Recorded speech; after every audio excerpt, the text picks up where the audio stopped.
तो जय श्री राम भाइयों, हैप्पी दिवाली फर्स्टली। एंड हम व्लॉग शूट कर रहे हैं एक नया। लास्ट टाइम हमने डिस्कस करा था कि हम RX के लिए भी कुछ करेंगे, तो इसके अंदर लीकेज की प्रॉब्लम थी, उसको हम चेक हमने कर ही ली थी। यहाँ सील एक दिक्कत कर रही है, यहाँ वाली तो ठीक है, और इसमें क्लच का थोड़ा सा इशू आ रहा है, वो एक बार हम डायग्नोस करते हैं, उससे पिकअप भी हमारा इंक्रीज़ हो जाएगा। तो मिलते हैं इस व्लॉग में। फर्स्टली हम क्या करेंगे, पहले ये वाला किक शाफ्ट निकालते हैं, फिर उसके बाद ये वाले बोल्ट्स खोलेंगे। इसमें बहुत सारा ताम झाम रहता है भाई, इसको हम थोड़ा केयरफुली निकालेंगे। टूल्स हमारे पास परफेक्ट होने चाहिए, तो अगर कोई भी ये वीडियो देख के करना चाह रहा है तो उसके पास परफेक्ट टूल्स होने चाहिए, ठीक है। अदरवाइज़ कोई फ़ायदा नहीं है, नुकसान करा लोगे, कुछ भी नहीं हो पाएगा। ख़राब और कर लो, मैकेनिक पे जाओगे वो अलग पैसे और अलग मांगेगा। तो आई वुड रिकमेंड कि आपके पास परफेक्ट टूल्स होने चाहिए सारी चीज़ों को डायग्नोस करने के लिए। मेरे पास है, तो मैं वो सारी चीज़ें कर रहा हूँ।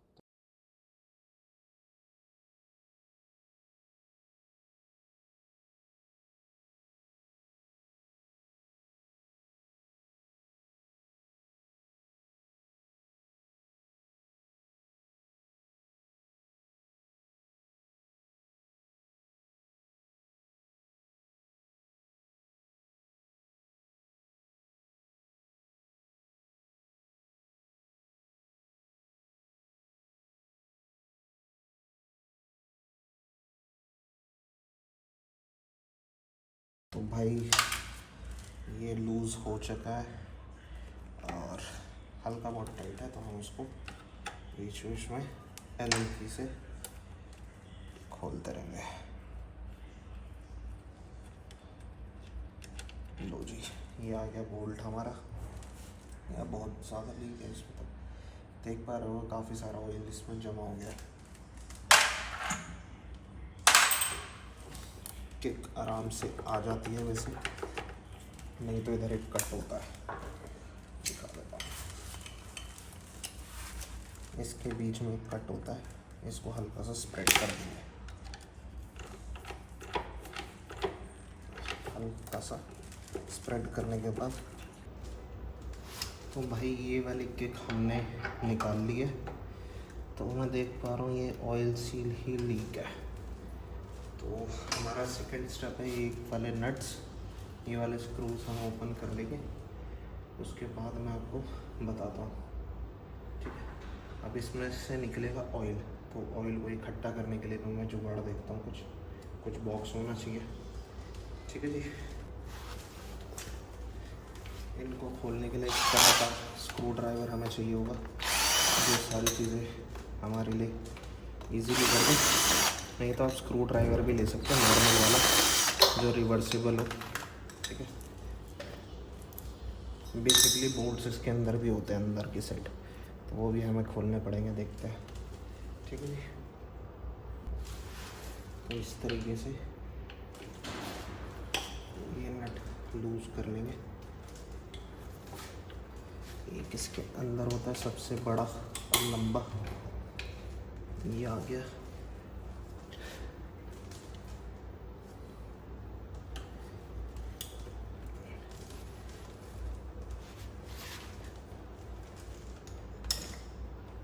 आखिरी स्क्रू रह गया है, हम इसको भी निकाल लेते हैं।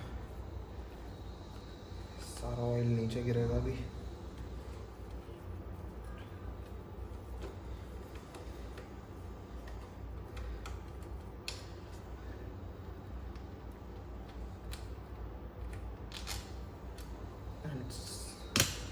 सबसे ज़रूरी काम आपने ये करना है कि ये टूटी ऑयल का जो पाइप है इसको खींच लेना है। ये वाला ऐसे कोई भी स्क्रू निकाल के इसके अंदर लगा देना और इसको पीछे की साइड कर देना।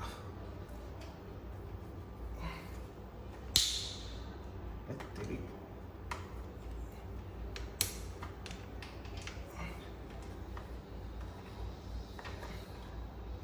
अब बारी आती है सबसे गंदगी वाले काम की, जिसमें और नीचे ऐसा कोई बॉक्स लगा लेना, मेरे पास वुडन था क्योंकि मेरे को ऑयल तो चेंज करना ही है इसका, तो मैंने इसलिए एक कार्डबोर्ड वाला यूज़ करा, मेरे पास और कोई था नहीं। तो हम इसको हल्का हल्का ऐसे ठोकेंगे, ये देखो ऑयल गिरना स्टार्ट हो गया।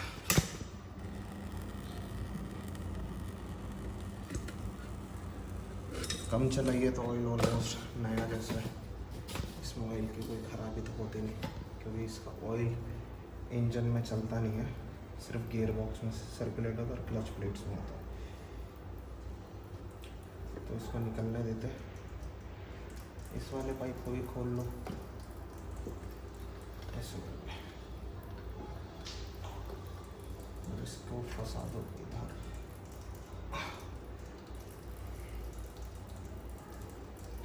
ऑयल वैसे ठीक है, हम इसको बॉटल में करने की कोशिश करेंगे। पहले मैंने सोचा था कि इसको हम सर्विस कर ही दें, अच्छा खासा ऑयल निकल रहा है।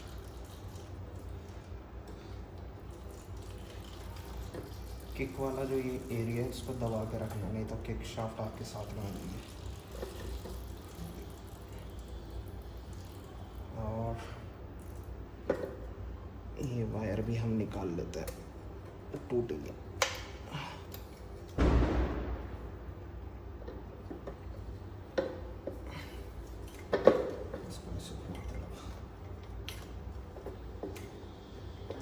निकाल लोगे तो चीज़ें फ्री हो जाएंगी, काम करने में आसानी होगी, नहीं तो छाती पे लटका रहेगा कवर।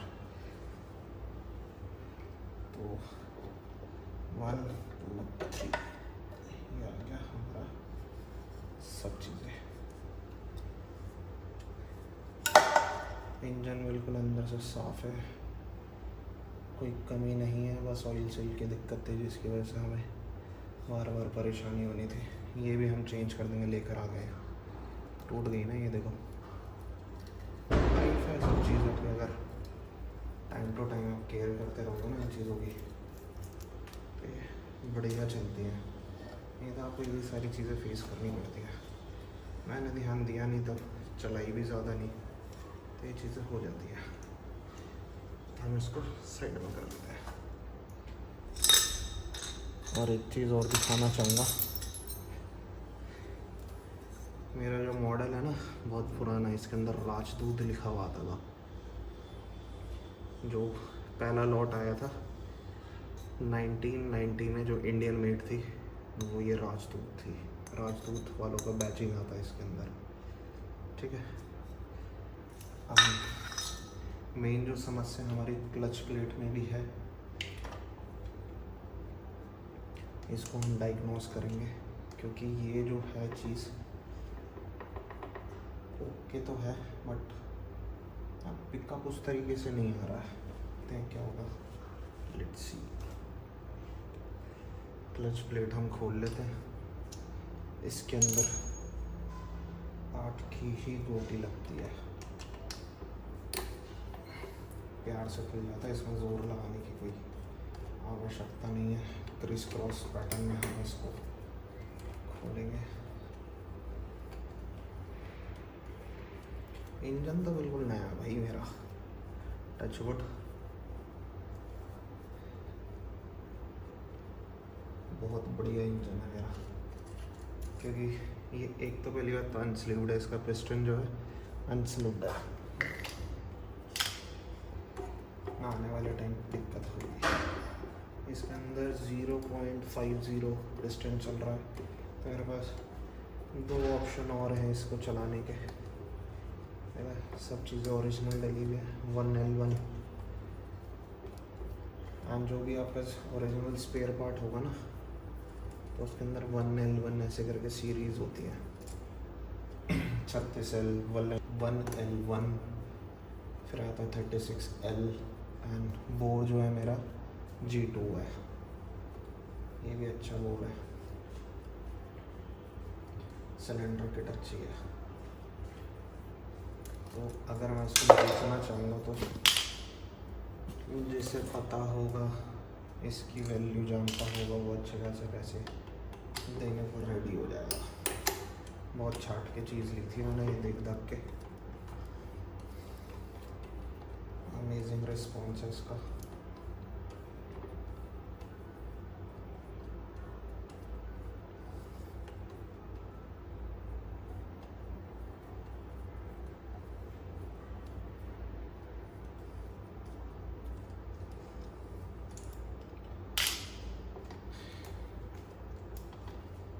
काफ़ी टाइम से यूज़ नहीं हुआ था इसकी, हो सकता है क्लच प्लेट्स चिपक गई हैं। हाँ वही हुआ है। तो क्लच प्लेट तो ओके है, हमारा सेंटर भी ठीक है, कटा नहीं है। ठीक है जी, ये हमारी प्रेशर प्लेट होती है, ये भी ओके है। क्लच प्लेट हमारी बिल्कुल भी ख़राब नहीं हुई है, प्रेशर प्लेट भी बिल्कुल नई की नहीं है भाई, कोई दिक्कत नहीं है। यही आइटम ऐसा पिकअप बना कर देगा। ओके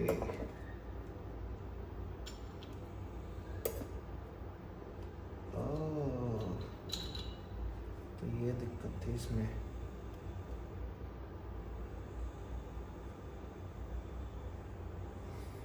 ये देखो यही नुकसान है किसी से भी उल्टा काम करवाने का।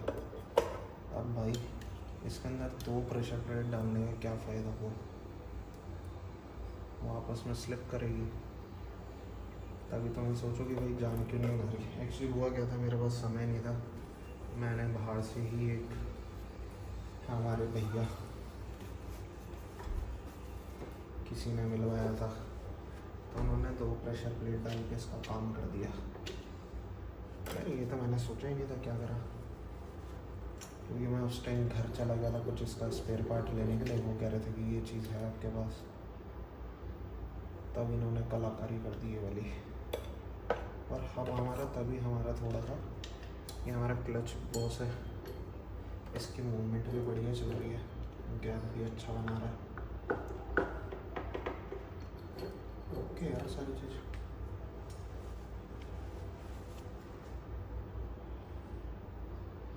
ऑयल सील्स भी ओके है, कोई दिक्कत नहीं है। ओके रिपोर्ट, इतनी प्ले तो रहेगी। बाकी हमारा हब सही है, सब ओके भाई, खाना खा के परेशान होना, ये चेंज करो वो चेंज करो।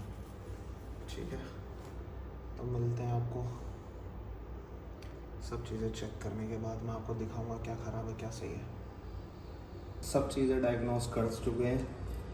पिकअप क्यों नहीं बन रहा था, इस वजह से क्योंकि एक प्रेशर प्लेट के ऊपर एक प्रेशर प्लेट लगी हुई थी। तो इसमें होता क्या है कि पेयर चलता है ऐसे कि फर्स्ट हम एक क्लच प्लेट लगाएंगे, फिर उसके बाद एक प्रेशर प्लेट आएगी, फिर क्लच प्लेट, ये ऐसे ऑल्टरनेट पैटर्न चलता है। तो इसमें क्या कर रखा था, जिस भी मैकेनिक ने काम किया था हमारे, उसने प्रेशर प्लेट के ऊपर प्रेशर प्लेट लगा दी थी, तो जिसकी वजह से वो फ्रिक्शन बन नहीं पा रहा था, वो स्लिप हो रही थी, जिस वजह से पिकअप नहीं हो पा रहा था। तो मैं आपको बता देता हूँ। फर्स्टली इस तरीके से हमने एक क्लच प्लेट डालनी है। मैं एक हाथ से काम कर रहा हूँ, ठीक है। एक इसके अंदर एक ये बल्ज बना हुआ होता है, या कुछ भी कह सकते हो, ये होता है। इसको हम पहले वाले में ऐसे लगेंगे, फिर हमने क्लच प्लेट डाल दी है, फिर उसके बाद ये वाला जो बल्ज था वो हम ऐसे डालेंगे, मतलब चारों कोने जो है हम ऐसे ऐसे लगा लेंगे। तो ये आ गई हमारी एक और क्लच प्लेट, फिर एक प्रेशर प्लेट।